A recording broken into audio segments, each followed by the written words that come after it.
पुनिसर यहाँलाई स्वागत छ। थ्याङ्क यू सो मच, धन्यवाद। देश यति बेला विषम परिस्थितिमा गुजिरहेको छ। नयाँ सरकार पाएको छैन, नयाँ नेतृत्व पाइसकेको अवस्था छैन। पुरानो पनि तपाईँको संसद विघटन भइसकेको अवस्था छैन। के छ, कसरी बुझ्नु भएको छ, कसरी विश्लेषण गर्नुभएको छ? देश इतिहासकै सबभन्दा सङ्गीन मोडमा छ।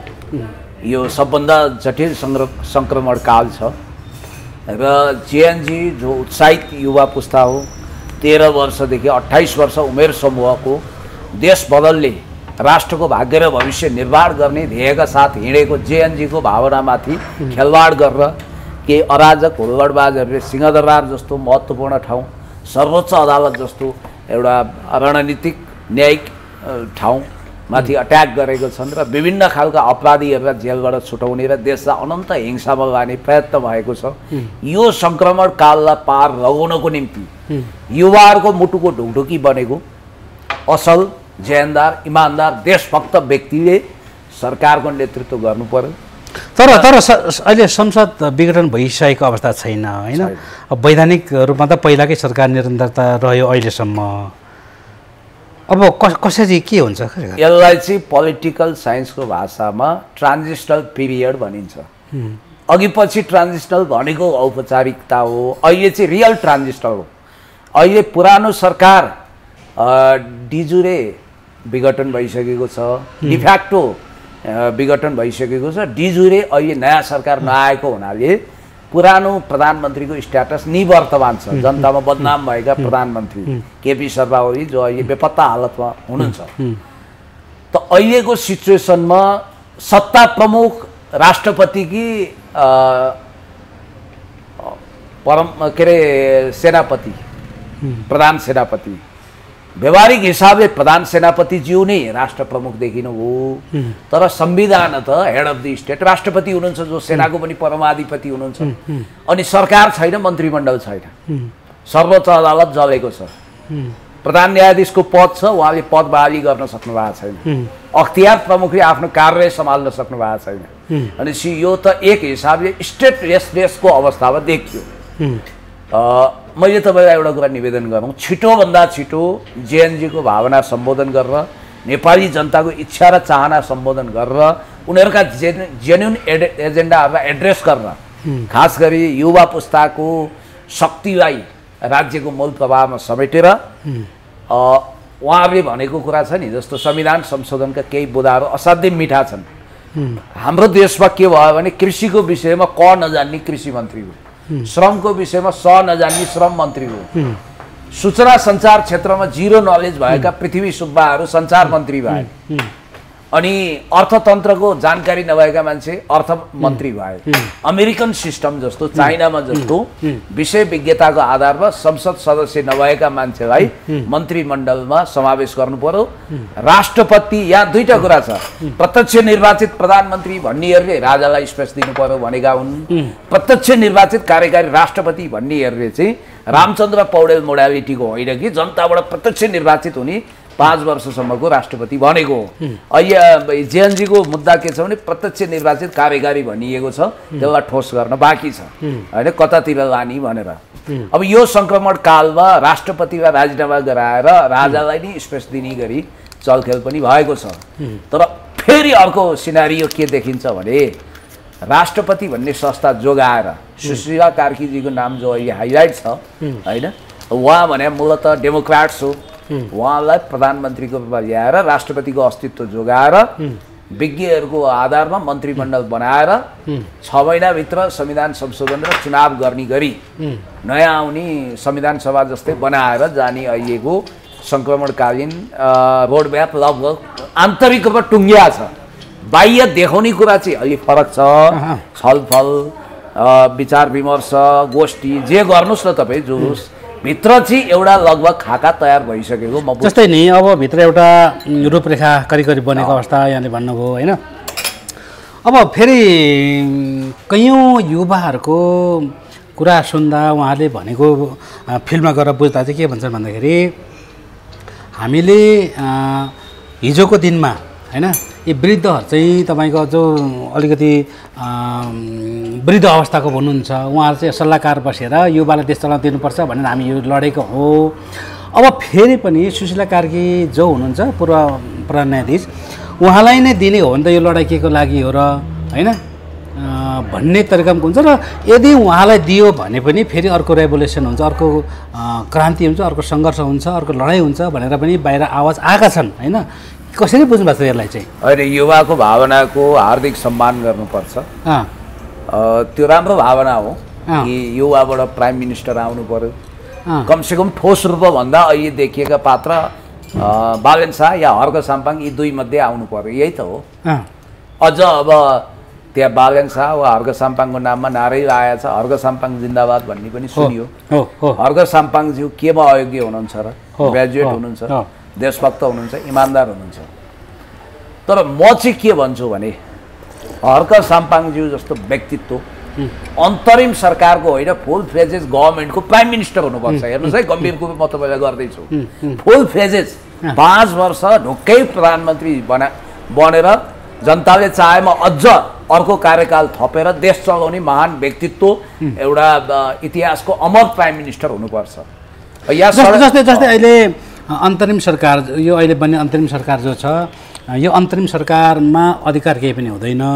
6 महिनादेखि वर्ष दिनसम्म उसले करिब त्यो अवधिमा चुनाव गराउने काम हो होइन। अब भएको संविधानलाई कि सच्याउने कि पुनर्लेखन गर्ने त्यो काम गर्ने र चुनाव गराउने मात्रै हुन्छ, त्योभन्दा अरू अधिकार हुँदैन। र अहिले सरकारमा रहने जो रहनुहुन्छ, मानिलिनुहोस् सुशीला कार्की नै रहे पनि उहाँले अब चुनाव गराउनुपर्छ, त्यो कारणले चुनाव लड्न पाउनुहुन्न भन्छन् नि। यो के गर्न पाउनुहुन्न रे? चुनाव लड्न जस्तै यो अब आउने चुनाव यसलाई दुई तरिकाले बुझिन्छ। हो, तपाईँले भने जस्तो अन्तरिम सरकार त 2046 सालमा पनि बन्यो। कृष्णप्रसाद भट्टराईजी प्राइम मिनिस्टर हुनुभयो। गणेश मानजीका राजाले भन्नुभयो, गणेश मानजीले भन्नुभयो म टोयलेट त 2 घन्टा बस्छु सरकार, म जस्तो मान्छेलाई प्राइम मिनिस्टर बनाएर के गर्नुहुन्छ? बाहुनको छोरो भए पनि त्यो बेला समावेशी भन्ने चरित्र थिएन, सबैलाई समेटेर लान सक्ने साझा व्यक्ति भनेको स्वच्छ छविको इमान्दार मान्छे श्री कृष्णप्रसाद भट्टराई किशुनजी हुनुहुन्छ। उहाँलाई बनाउनुहोस् भनेपछि उहाँ बन्नुभयो। त्यस्ताको छोरो फेरि प्रकाश मानजी यस्तो तपाईँको पद देखिनुभयो। गणेश मानजीको महानता त्यही हो। दुःखको कुरो अस्ति गणेश मानजीको त्यस्तो लोह पुरुष आदरणीय व्यक्तित्वको स्ट्याचु तोडेर उहाँको फोटोमा कचाककुचुक बनाए युवा पुस्ताले। नबुझेर हो त्यो। गणेश मानजी कति त्यागी हुनुहुन्थ्यो हाम्रो पुस्तालाई थाहा छ। अब तपाईँलाई एउटा कुरा के भन्छु भने त्यही कारण बालेन शाहज्यूले त्यही कारण इच्छा गर्नु भएन।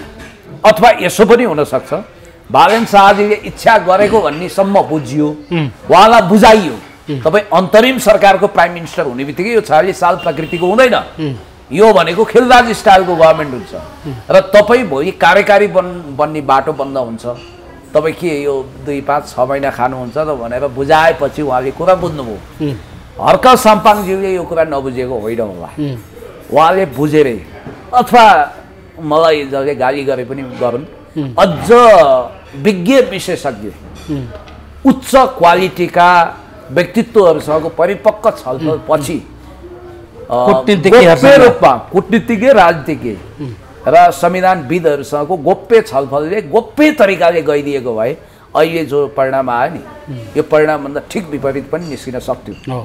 र अहिले पनि सबै समय त घर गएको छैन। ल हर्क साम्पाङज्यू हुनु हुँदैन भनेर कुन संविधानमा कुन दैविक आदेश छ त?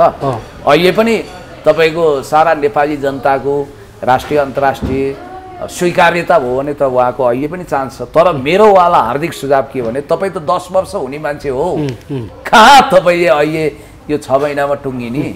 यहाँ त तपाईँलाई असफल बनाइदिन्छन्। मेयरको रूपमा तपाईँ महान सफलताको इतिहास रच्नु भएको छ। मैले हिजो एउटा स्ट्याटस देखाएको थिएँ, उहाँलाई सम्भावित श्रम मन्त्रीको रूपमा अफर गरिँदैछ। मेरो सूचना, किनभने म त सूचना अथेन्टिक राख्छु। कुलमानजी प्रधानमन्त्रीमा बाहिर इच्छा गरेर आफ्नो हाइट बढाउनु भयो, तर लगभग ऊर्जा मन्त्रीमा फिक्स हुनुभयो भन्ने मेरो सूचना छ। उहाँको महत्त्वाकांक्षाको भोलम बढेर हर्क साम्पाङले श्रम मन्त्री छोड्नुभयो, के अरे उसले विज्ञान तथा प्रविधि मन्त्री छोड्नुभयो, महावीर पुनले सन्दुक रेड्डीले स्वास्थ्य मन्त्री छोड्नुभयो, म पनि प्रधानमन्त्री नभए त के खानु र भनेर उहाँले भन्नु हो नि बेग्लै कुरो। नत्र भने कुलमानजी लगभग ऊर्जा मन्त्रीमा फिक्स। अहिले मैले बुझेको उहाँ विज्ञ पनि हो, फेरि विषय विज्ञ पनि हो। त हर्क साम्पाङज्यूलाई श्रम मन्त्री वा स्थानीय विकास मन्त्री अझ ज्यादा श्रम मन्त्री दिने सम्भावना, दिने मात्रै होइन, त्यो उहाँको अधिकार हो, त्यो लगभग उहाँले इच्छा गर्दा अर्को आउँदैन। तर त्यसमा गएर के गर्नुहुन्छ, संक्रमणकालीन सरकारको 6 महिना त हुने मन्त्री वा स्थानीय विकास मन्त्रीको काम भने मन्त्रालय जाने, हाजिर गर्ने, छलफल गर्ने, भत्ता खाने, विदेश घुम्ने, आरामले बस्ने, त्यो बाहेक उहाँलाई त त्यहाँ यति पीडा हुन्छ कुरै छोड्नुहोस्। उहाँ त त्यो पिंजडामा परेको जस्तो हुनुहुन्छ, त्यसकारण उहाँको स्वभावले पनि दिँदैन। उहाँ भनेको चन्द्रशेखर जस्तो हो कि, इन्डियामा चन्द्रशेखर भन्ने एक जिद्दी प्रधानमन्त्री हुनुहुन्थ्यो। उहाँ कसरी प्रधानमन्त्री हुनुभयो थाहा छ? उहाँलाई यो सन् 1977 मा इन्दिरा गान्धी फ्लप भइसकेपछि बोलाइयो। उहाँलाई के भनियो भने जयप्रकाश नारायणको मोमेन्ट थियो, इन्दिरा गान्धी इमर्जेन्सी पछि फेल भइन्, ठ्याक्कै नेपालकै अहिलेको सिचुएसन जस्तो थियो। चन्द्रशेखर तपाईँ विदेश मन्त्री बन्नुहोस् भनियो। विदेश मन्त्री भने नि ठुलो पद हो कि भारत जस्तो देशमा। परराष्ट्र मन्त्री बन्नुहोस् भन्दा उहाँले के भन्नु भने म प्रधानमन्त्री हुने भाग्य लिएर जन्मिया हुन सक्छु, कि म मन्त्री हुन्न कि म एकैचोटि प्रधानमन्त्री हुन्छु भने त्यही हुनुभयो। सुशील कोइरालालाई गिरिजा प्रसाद कोइरालाले 4 चोटि क्याबिनेट मन्त्री दिएको, कहिले खाएनन्, एकैचोटि प्रधानमन्त्री भए। हर्क साम्पाङज्यूले त्यो अडान लिनुपर्छ, एकैचोटि आउने हो। नेपालको इतिहासमा पुष्पकमल लाल प्रचण्ड तर नेपालको इतिहासमा आदिवासी मूलवासीबाट कोही पनि प्रधानमन्त्री बन्न सकेको छैन हैन। इतिहास भने तोडिनको लागि रचिन्छ नि त। नेपालको इतिहास कतिबेला चाहिँ सेटिङमा पनि दिँदैन भनेर बाहिर भन्ने गरेका छन्। त्यो गलत कुरा हो। त्यो गलत फेमीमा जानु हुँदैन होला, त्यस्तो पनि कसैको एटिच्युड होला। अब त्यो मानक तोडिसक्यो। जस्तो महिला कहिले पनि हेड अफ द स्टेट हुँदैनन् भनेको विद्या भण्डारी हुनुभयो, मधेसी कहिले पनि राष्ट्र प्रमुख हुन सक्दैन भनेको रामवरण हुनुभयो, रामवरण यादव। अनि त्यसपछि बाहुनका छोरा कहिल्यै आइजी हुँदैनन् भनेको सर्वेन्द्र खनाल हुनुभयो, राइट, अच्युत खरेल भए। अनि बाहुनका छोरा चिफ हुँदैनन् भनेको योभन्दा अगाडिको आर्मी चिफ पनि बाहुनकै छोरा हो, अहिले पनि हुनुभयो। अनि जनजातिको छोरो कहिले अख्तियार प्रमुख हुँदैन भने प्रेम राई हुनुभयो। अब बाँकी प्राइम मिनिस्टर हो, प्रेसिडेन्ट हो, त्यो पनि हुने सम्भावना निकट भविष्यमा त्यो रोक्दैन। त्यो एउटा हो। त्यो माइन्डसेट कतिखेर चाहिँ थियो भने जब पञ्चायत काल थियो नि, त्यो बेला चाहिँ प्रतिबन्धात्मक जस्तै थियो, लगभग प्रतिबन्धात्मक स्थिति थियो। हर्क साम्पाङज्यूलाई प्राइम मिनिस्टर प्रेसिडेन्ट हुन कसैले पनि रोक्न सक्दैन यदि भाग्य, परिस्थिति, संयोग, मेहनत एक ठाउँमा आयो भने। अलिकति चाहिँ के हो भने अब इन्टरनेसनल कम्युनिटीमा हामीले मसिनोसँग के बुझाउनु पर्यो भने उहाँ आफ्नो देशलाई माया गर्ने देशभक्त हो, तर छिमेकीको विरोधी होइन भन्ने मान्यता स्थापित गर्दिन। उहाँले कूटनीतिज्ञहरूको एउटा आन्तरिक टिम बनाउनु पर्यो क्या। जस्तै अहिले के पनि कुरा आइरहेको छ भन्दाखेरि संसद विघटन नगर्ने, यही भइरहेका संसदलाई निरन्तरता दिने, अन्तरिम सरकार गठन नगर्ने भन्ने कुरो अथवा त्यो तयारी पनि पार्टीहरू लागेको देखिन्छ। एमाले, काङ्ग्रेस, माओवादी लगायतका राजसभा लगायतका पार्टीहरूले चाहिँ अब चाहिँ नि यसलाई संसद विघटन गर्नु हुँदैन, यसैलाई नेतृत्व दिनुपर्छ, नयाँ मन्त्रीबाट चुन्नुपर्छ भन्ने तरिकाले लागेको देखिन्छ। अब के होला त फेरि? यो संसद मूलत वस्तुगत रूपमा विघटन भइसक्यो। यो संसद बिउताउनु हो भने अर्को बाँड भइयो हुन्छ।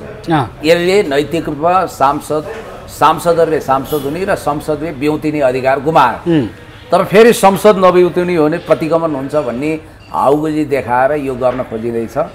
नेपालको अहिलेको आवश्यकता के भने अन्तरिम संसद बनाउन सकिन्छ। जस्तो तपाईँको दोस्रो जनआन्दोलनपछि एउटा एसेम्ब्ली बनाएको थियो नि त, सांसदकै काम गर्ने गरी। त्यसलाई मान्नुहोस् संविधान सभा भन्दा पनि हुन्छ एक प्रकारको, त्यो सभा गठन गर्ने। यो संसदको मैले त्यही सुझाव दिएको छु। मैले जुन शक्ति केन्द्रलाई भेटेँ मेरो सुझावलाई गम्भीरतापूर्वक हेरिएको छ। तपाईँलाई पनि यही भनौँ, अहिलेको आवश्यकता के भने पुरानो संसद मृतप्राय भयो, भवनै जल्यो र सांसदप्रति चरम वितृष्णा छ। अहिलेको संसदलाई बिउताउनु भनेको चाहिँ जेएनजीलाई सडकमा फेरि बोलाउनु हो। यही सिस्टमको कारणले हैरान परेशान भएका मान्छे दुरुस्तै यही आयो, यिनै सांसद यिनै मन्त्री आयो भने के गर्नुहुन्छ? तपाईँ संसद बिउताउने बित्तिकै शेरबहादुर प्रचण्ड, केपी ओली उहाँहरू ल तपाईँ मान्नुहुन्न होला, तर यिनीहरूकै हरामखोर चेला चपेटालाई प्राइम मिनिस्टर बनाउनुपर्छ। कहाँबाट हर्क साम्पाङको कुरा आउँछ? अब त हर्क साम्पाङहरू सहित हेर्नुहोस् है, एउटा रोड म्याप तय गरौँ। हर्क साम्पाङ बालेन शाह सहितको एउटा संविधान सभा जस्तो गठन त गर्न सकियो नि, त्यसलाई संसदको रूप दिने। हेर्नुहोस् है, त्यो मनोनयनमै हुन्छ, प्राय जेएनजीको भावना समेटेरै मन्त्रीमण्डल विज्ञबाट बनाउने र त्यो संविधान सभा जस्तो भविष्यमा संविधान त हामीले बनाउनु छ, प्रमुख कार्यकारी निर्वाचित बनाउनु छ, त्यसको लागि त संविधान सबै चाहिन्छ हामीलाई भनेपछि त्यसले चाहिँ भविष्यमा संविधान संशोधन गर्ने म्यान्डेट लिने र निर्वाचित संसदलाई संविधान सभाको मान्यता दिने र नयाँ संविधान बनाउने। अहिलेको संविधान को पनि गर्नु परेन, अघोषित त सस्पेन्ड भइसक्यो त। जुन देशमा अहिले प्राइम मिनिस्टर छैन, रुल अफ ल छ कि अहिले के छ हेर्नुहोस् त। अहिलेको अवस्था भनेको सेनापतिले देश चलाएको अवस्था हो, प्रधान होइन राष्ट्रपति भएको कारणले त्यो अवस्थामा भएन भन्ने पनि छन् क्या। अनि राष्ट्रपतिले अस्ति तपाईँको देशवासीलाई सम्बोधन किन नगरे, प्रधान सेनापतिले किन गर्नु? हाम्रो संविधानमा पुलिसलाई प्यारालाइज गरेर पुलिसको काम गर्ने सेनालाई अधिकार दिएको छ र तपाईँ संविधान फङ्सनिङ गरे कहाँ देख्नुहुन्छ र? अनि दुर्गा प्रसाई जस्तो कानुनले नचिन्ने फौजदारी केस चलिरहेको मान्छेलाई कुन संविधानको आधारमा जङ्गी अड्डामा चिया खान बोलाइयो त? हर्क साम्पाङ त मेयर हो, चिया खान होइन। आज तपाईँको दुर्गा प्रसाईहरूलाई सेनाले नै स्कटिङ गरेर जङ्गी अड्डा हुल्यो भन्ने बाहिर खबर आयो होइन? खबर आयो होइन, तथ्य नै त्यही हो। त्यो किन मलाई सोध्नुहोस्, दुर्गा प्रसाईलाई कुनै महत्त्वपूर्ण मन्त्रालय सुम्पिन वा उहाँको इच्छाअनुसारको प्रधानमन्त्री बनाउन होइन, यस्तो हास्यास्पद कुरा गर्नु हुँदैन। दुर्गा प्रसाई होइन, म तपाईँलाई बुझाइदिन्छु। दुर्गा प्रसाईलाई चाहिँ उनी एउटा राजावादी विङ्स भन्ने छ, राजावादीहरू पनि सडकमा छन्। लगभग दरबारले राजेन्द्र लेङदेनहरूको अस्तित्व अस्वीकार गर्यो, उनले टाँचा लगा दुर्गा प्रसाईलाई नि भने राजावादी प्रतिनिधिको रूपमा उनलाई फड्के किनाराको साक्षी बनाउन। उनी कति विवश लाचार थिए, तपाईँहरूलाई एउटा सूचना दिन्छु।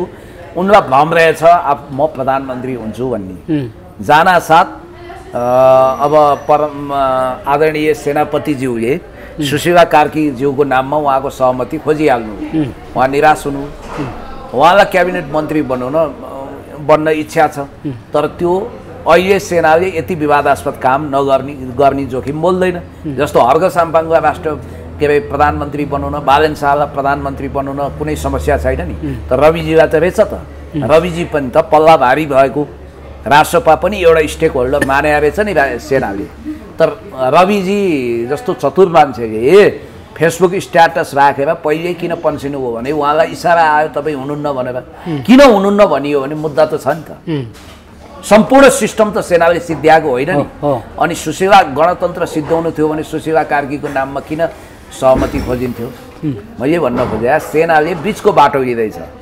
सेना भनेको गौरवशाली देशभक्त बर्दिवाल हो, ऊ भनेको एउटा महान संरचना पनि हो। हर्क साम्पाङज्यू जस्तो व्यक्तित्व हो, सेनाको अस्तित्वलाई कदर गरेर जङ्गी अड्डामा जानुभयो, यो हामीले बुझ्नु पर्यो। र हर्क साम्पाङज्यूले अलिक हल्ला भएर भेट्नुभयो, बालेन शाहज्यूले दर्जनौँचोटि भेट्नुभयो होला, मेरो आफ्नो आन्तरिक सूचनाले त्यो भन्छ। बालेन शाहजीलाई पनि त हुने इच्छा थियो होला नि। तर यो राष्ट्रिय अन्तर्राष्ट्रिय सहमतिका कुरा हुन्छ के दलले सुशीला कार्कीकै नाममा ग्रिन सिग्नल दियो, अर्को कुरो होला। एउटा समस्या ल्याउन त अब कल्याण श्रेष्ठकै नाम अलि बढी हाइलाइट थियो होला, तर जेएनजीले झन् अस्वीकार गर्ने खतरा देखेर उहाँको नाम पास गरिएन, पूर्व प्रधान न्यायाधीश। त्यो भएको हुनाले लगभग अहिलेको अवस्थामा संविधान कोमामा छ। प्रधानमन्त्री भन्ने पद मेयर प्राय छ। सबै नेताहरू गेस्ट हाउस भनिए पनि सैनिक हिरासतमा छन्, मन्त्री र नेताहरू। यिनका सम्पत्तिहरू पुरै असुरक्षित छन्, यी लगभग बहुलाइसकेका छन्। अहिलेको अवस्था दलविहीन अवस्था हो। अब यहाँनिर एउटा माहौल के खडा गरिँदैछ भने दललाई निर्वाध रूपमा जुलुस नारा गर्न दिएर राजा बिउजिने अप्सन खोजिरहेको बेला राजतन्त्रलाई साइजमा राखिँदैछ। राजनीति भनेर त्यस्तो हुन्छ, ल हेर्नुहोस् दलले बाध्य बनायो भनेर। अहिलेको प्रधान सेनापति साह्रै चतुर र रणनीतिक व्यक्तित्व हुनुहुन्छ क्या, हामीले यसरी बुझ्नु पर्यो। राष्ट्रपतिको बारेमा त किशोर नेपालले अब के अरे राष्ट्रपतिले बरु मलाई मारिदिनुहोस्, म आन्दोलनकारीले मारे भनिदिनुहोस्, म यो पदबाट हट्दिनँ भन्नुभयो अरे। अरे कुरा त होइन, त्यो एकजना पत्रकार किशोर नेपालको फेसबुकबाट लेखेको भन्ने कुरो आयो बाहिर। तर किशोर नेपालको फेसबुक खोजी हेर्दाखेरि त्यो कता देखिएन होइन, आएको मैले पढाएँ, ट्विटमा आएको। हजुर ट्विटरमा आयो ए ट्विटरमा अथेन्टिक कुरा हो ए। एउटा अन्यथा भन्न मिल्दैन त्यो फेरि कहाँबाट चुइयो भने राष्ट्रपति भन्ने संस्था सिद्धाउने भयो अरे भन्ने हल्ला चलाइदिएर राष्ट्रपति जोगाउने अभियान हो त्यो हेर्नुहोस् है राजनीति यस्तो हुन्छ हल्ला चलाएपछि आज माइती गर्न मान्छे आए ठाउँ ठाउँबाट निस्के भनाइको मतलब सेनाले विन विन सिचुएसन बनाएर त्यसलाई अगाडि लाने कुरा छ र यसमा अहिले अन्यथा गर्नु हुँदैन पुरानै सिस्टम बेउताउनु भने आत्महत्या हो पुरानै सिस्टम बेउताएर तपाईँ के गर्नुहुन्छ अनि यही उही दलतन्त्र यत्रो आन्दोलनको रगत खेर गएन जेएनजीको भावना सम्बोधन गरिनु पर्दैन जेएनजी सहितको प्रतिनिधि समेटेर एउटा छरितो क्याबिनेट बन्छ अन्तरिम सरकार बन्छ त्यसले लगभग अब सामान्य चुनाव गर्दैन असामान्य चुनाव गर्छ त्यसले केही म्यान्डेट लिन्छ र प्रत्यक्ष निर्वाचित कार्यकारीमा जान्छ त्यसबेला मेरो सुझाव मेरो अनुरोध मेरो प्रार्थना छ कि हर्क साम्पाङज्यूले आफूलाई कार्यकारी प्रमुखको रूपमा उभ्याउनुपर्छ अब यति बेला सेनाको मुख्यालयभित्र छलफल चलिरहेको अवस्था छ त्यो पत्रकारहरूलाई पनि जान दिएको अवस्था छैन नेपाली सेनाले ठाउँ ठाउँ रोकेर सम्झाइ बुझाइ गरिरहेको अवस्था देखिन्छ केही मिडिया छिर्यो होला भित्र तर अधिकांश मिडियाकर्मीहरू बाहिरै देखिन्थे त्यो हामीले हेऱ्यौँ होइन हामीलाई पनि यो शहीद गेटबाट उकाल लागेपछि उता त्रिपुरेश्वरतिर जान दिएन यता तपाईँको काठमाडौँ मल साइड नै पठायो र काठमाडौँ मल अगाडि केही बस्यो केही युवाहरू त्यो जम्मा भएका पनि थिए भित्र के हुँदैछ कस्तो हुँदैछ भन्ने कुरो त्यहाँ पक्कै केही हुँदैन होला भनेपछि तपाईँको जानकारीमा आएअनुसार सुशील कार्की प्रधानमन्त्री कुलमान घिसिङ ऊर्जा मन्त्री होइन अनि सबैभन्दा खनालहरू यिनै मन्त्रीमण्डल गठन हुँदैछ होइन त त्यस्तै त्यस्तै होला मैले पाएको सूचना झुटो पनि हुन सक्ने हो एउटा अनुमान प्रस्ताव त श्रम मन्त्री वा तर फेरि तपाईँ के छ भने प्रस्ताव चाहिँ म तपाईँलाई भनिदिन्छु प्रस्ताव चाहिँ श्रम मन्त्री वा स्थानीय विकास मन्त्रीमा हर्क साम्पाङज्यूमा पनि हुन्छ मेरो अनुरोध छ तपाईँ भविष्यको 6 महिनापछिको कार्यकारीको लागि आफूलाई तयार गर्नुहोस् अहिले मन्त्री खाएर तपाईँले धरानको मेयर जति पनि काम गर्न सक्नुहुन्न धरानको मेयर भनेर त अहिले मन्त्रीभन्दा शक्तिशाली पोजिसन हो उहाँको स्थानीय सत्ताको प्रमुख हो त्यहाँको प्रधानमन्त्री सरह हो नि त उहाँ र भोलि गठन हुने सञ्चार मन्त्रालयमा सञ्चार विज्ञ आउँछ उहिले सोसियल मिडिया पनि बुझ्या हुन्छ राजनीति बुझ्या हुन्छ सबै बुझ्या हुन्छ अर्थ मन्त्रीमा अर्थ विज्ञ आउँछ परराष्ट्र मन्त्रीमा परराष्ट्र विज्ञ आउँछ फेरि हल्ला के पनि आयो भन्दाखेरि सुशीला कार्कीलाई पनि विवादमा ल्याइयो अब सुशीला कार्की छोडेर फेरि कुलमान घिसिङतिर सारियो प्रधानमन्त्रीको लागि भन्ने पनि बाहिर हल्ला आइराखेको छ कुलमानजी युवाको चाहना हो होइन ठिक छ हिजो एउटा भोटिङ पनि गरियो त्यसको कुलमानजीलाई सुशीला कार्कीभन्दा तल देखाइएको छ केही रणनीतिक कामहरू भएको छ जेएनजीकै त्यो जुम मिटिङको भनेर जेएनजी पनि तपाईँको को जेएनजी त आधिकारिक जेएनजी होइन तपाईँको 100-150 मान्छे भेलेपछि जेएनजी भइहाल्यो होइन कुलमानजीको बाटो त बालेनजीले छेकिदिनु हो उहाँले स्ट्याटस देखेर आफू नहुने भएपछि हर्क साम्पाङजी पनि होइन म पनि होइन कुलमानजी पनि होइन अन्तरिम सरकारको प्रधानमन्त्री सुशीला कार्की भने हो नि त हिजोको उहाँको स्ट्याटसले र त्यही कुरो चाहिँ हतार नगरौँ भन्ने राष्ट्रिय अन्तर्राष्ट्रिय शक्ति केन्द्रको भावना र स्पिरिट बुझेरै उहाँले लेख्नु भएको हस् थ्याङ्क यू सर र अन्तिममा अब एकदम गाह्रो छ जटिलता छ यो जटिलताको बिचबाट अहिले अब 2-3 वटा कुरा चाहिँ हुने भयो हामीलाई क्षति भयो हेर्नु सिंहदरबार जस्तो ठाउँ जलाए त्यो सिंहदरबार जलाउने मान्छे को रहेछ भन्ने पनि आज पहिचान भइसकेको छ अब समस्या के हुन्छ भने राज्यको सुरक्षाकर्मी त हमेसा चनाखो हुन्छ नि पुलिस हेडक्वार्टरले भनिसक्यो तोडफोड आगजनीमा संलग्नहरूको अडियो भिडियो मागिसक्यो अब फेरि पहिला जस्तै अनुसन्धान हुन्छ हेडक्वार्टर पनि संवेदनशील छ अदालत व्यक्तिका सम्पत्तिहरू त्यसपछि तपाईँको यो जुन अझ राष्ट्रिय सम्पत्तिमा क्षति पुर्याउनेहरूमाथि अनुसन्धान हुन्छ र सायद उनीहरूलाई कानुनी कारबाही हुन्छ र अर्को कुरो अहिले देशलाई के गर्न खोज्यो सारा उद्योगपतिहरूको मनोबल गिर्ने गरी सबै उद्योगहरूमा हमला गरियो यसको उद्देश्य के हो भने नेपाललाई औद्योगिक रूपमा फेल्ड स्टेट बनाउन खोजिएको छ नेपालीहरूको डाटा संरक्षित भएको ठाउँ छानी छानी जलाइयो त्यो पनि राजावादी भनेर पहिचान भएका माओवादी भनेर पहिचान भएका मान्छे सिंहदरबार जलाउन गए याद गर्नुहोस् है भिडियो सीसीटीभी सबै फुटेज आइसकेको छ निजहरूले आफ्नो अकाउन्ट डिएक्टिभ गरे पनि सबै चिज सैनिक हेडक्वार्टर र पुलिस हेडक्वार्टरले सुरक्षित राखेका छ। ए अर्को अख्तियार र पङ्गु बनाएर भ्रष्टाचारीको मनोबल बढाइयो, त्यसलाई आगोजनी गरेर। अझ महत्त्वपूर्ण कुरा म तपाईँलाई भन्दैछु, जेलहरू सारा फुटाएर तोडफोड गरेर अपराधीहरू छुटाइयो। भन्नाले नेपाललाई चौतर्फी रूपमा अन्तर्राष्ट्रिय बहुराष्ट्रिय सेना ल्याउने गरी एउटा स्पेस बनाइदिएछ।